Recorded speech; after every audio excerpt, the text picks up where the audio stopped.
नमस्कार साथियों, 6 साल के लंबे इंतजार के बाद आखिरकार रेलवे भर्ती बोर्ड ने भाई वैकेंसी जारी कर दी। एहसान कर दिया भाई, बिल्कुल 6 साल के बाद वैकेंसी आई। और वैकेंसी कितनी आई? 32,438। सिर्फ मात्र 32,438। ऊंट के मुंह में जीरा, ये वाला कहावत बिल्कुल सिद्ध होती है इसके ऊपर। रीजन बहुत सारे क्या बोलूं, लाखों युवा इंतजार कर रहे थे। आरआरबी की भर्ती आएगी, उसके लिए अप्लाई करेंगे, सरकारी जॉब मिलेगी, तैयारी में जुटे हुए थे। मोटिवेशन चल रहा था दुनिया भर का डिजिटल प्लेटफॉर्म यूट्यूब के ऊपर कि भाई आप तैयारी में जुटे रहो, वैकेंसी आएंगी। और वैकेंसी आई सिर्फ 32,438। पूरा बोलूंगा मैं।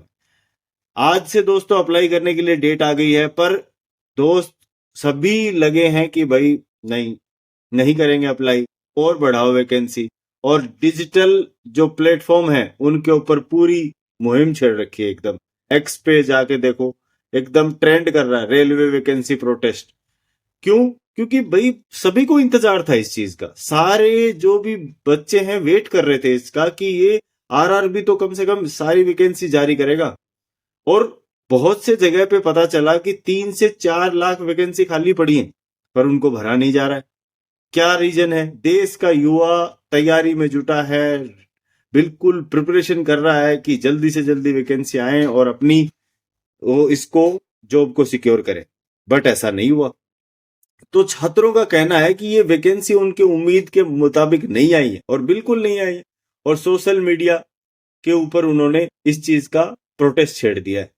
लाखों युवा डिजिटल प्लेटफॉर्म पर अपनी नाराजगी जाहिर कर रहे हैं, और करनी भी चाहिए कि भाई ऐसा चीज हो रहा है। तो इसमें सरकार और रेलवे बोर्ड को इस जो भी नाराजगी है ना, इसको गंभीरता से लेना चाहिए। देखना चाहिए कि भाई क्या रीजन हुआ, और हो सके तो जल्दी से जल्दी एक क्लेरिफिकेशन करते हुए एक नोटिफिकेशन देना चाहिए, और इन वैकेंसीज को बढ़ाया जाना चाहिए। अब ये सवाल ये उठता है कि इतनी कम वैकेंसी आई क्यों है, इसके पीछे कारण क्या है? तो उस चीज पे आज हम बात करेंगे। तो कारण क्या है दोस्तों, मैं बताता हूं आपको। मेन 3 कारण है। पहला कारण है कॉन्ट्रैक्ट वर्क। हाँ दोस्तों, रेलवे में और आज हर जगह हर ऑर्गेनाइजेशन में कॉन्ट्रैक्ट वर्क की जो प्रथा है वो चालू हो गई है। क्यों? क्योंकि सस्ते में और जल्दी काम होता है इससे। रेलवे में कई काम अब कॉन्ट्रैक्ट पे दिए जा रहे हैं, जिससे स्थायी नौकरियां जो है वो कम होती जा रही। तो ये सही नहीं है दोस्तों। इसके बाद नंबर 2 आता है एडमिनिस्ट्रेशन इश्यूज। एडमिनिस्ट्रेशन इश्यूज में क्या है? भर्ती की प्रक्रिया में देरी लग जाती है। उसमें कई रीजन हो सकते हैं।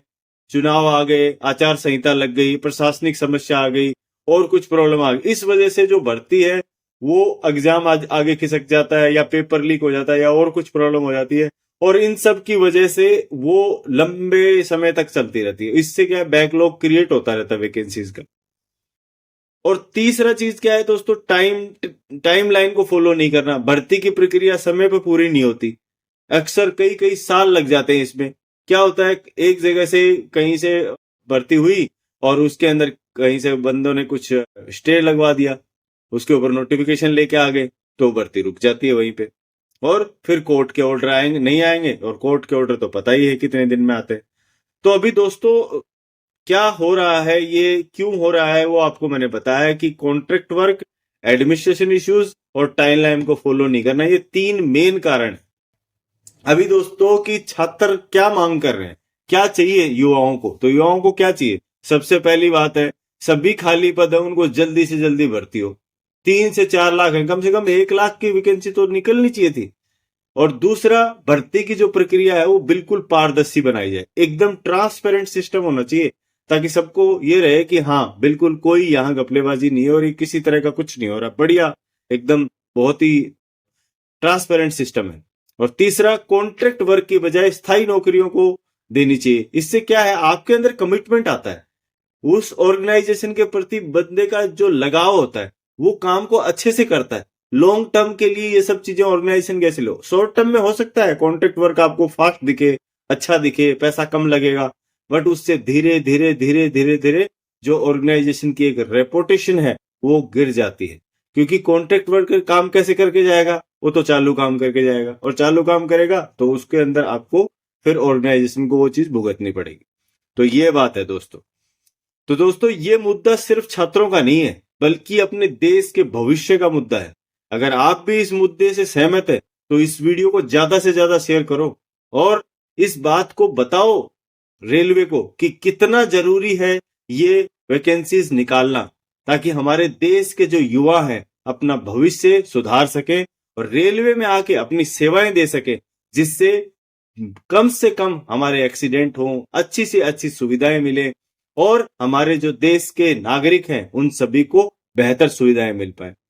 और सरकार और रेलवे को छात्रों की ये आवाज सुननी चाहिए भाई, बिल्कुल सुननी चाहिए। दोस्तों मैं वादा करता हूं आपसे कि इस मुद्दे पर कोई भी अपडेट यदि मेरे को मिलेगा तो हम चैनल के ऊपर शेयर करेंगे उसमें, और आप बिल्कुल तैयारी में जुटे रहो, क्योंकि देखो जो भी वैकेंसी आई है दोस्तों आपको फॉर्म भरना चाहिए और फटाफट फॉर्म भर दो। फॉर्म भरने का हम वीडियो बनाएंगे और उसके ऊपर किसी तरह का कोई डाउट आता है तो पहले मेरे कमेंट बॉक्स में लिख दो, उसी तरह का एकदम स्पेसिफाइड वीडियो बना देंगे। ठीक है दोस्तों, तब तक के लिए धन्यवाद। जय हिंद, जय भारत।